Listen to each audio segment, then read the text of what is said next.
Behind me here in Pall Mall, scores of British businessmen are coming to hear the opportunities and discuss how they can take advantage of them that are emerging in Russia.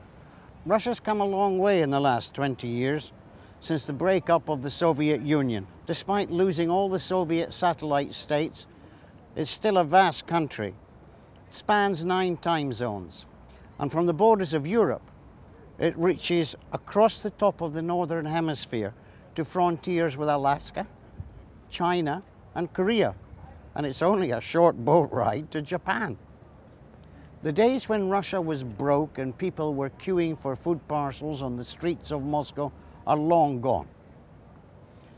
Russia is now the 6th biggest economy in the world, and in Europe it's second only to Germany.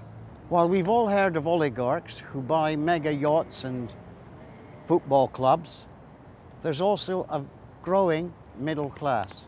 The number of people earning over $10,000 a year has tripled in the last 6 years.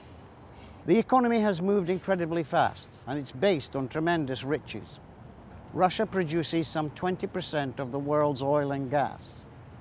While the country is seen as an energy giant, equal to Saudi Arabia, it is also rich in minerals and other natural resource wealth.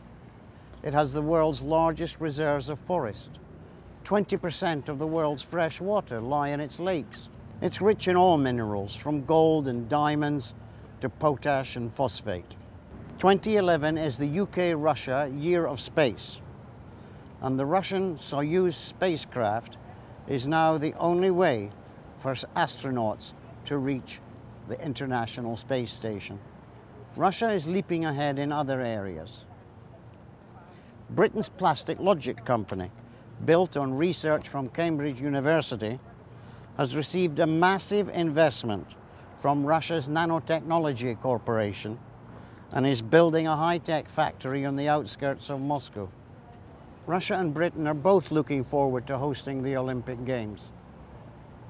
In Britain, it will be the Summer Olympics next year.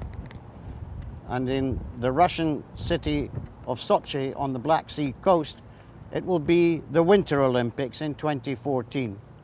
With the Rugby Sevens World Cup, the new Sochi Grand Prix, and the Football World Cup all due to be staged in Russia, British companies are eagerly exploring opportunities from consultancy to equipment supply. Russia is determined to modernize, and the investment it is seeking is in know-how as much as cash. While the City of London will remain a preeminent centre for Russian companies floating their shares in public offerings, it's British know-how, like the Cambridge scientists of Plastic Logic, that are in demand.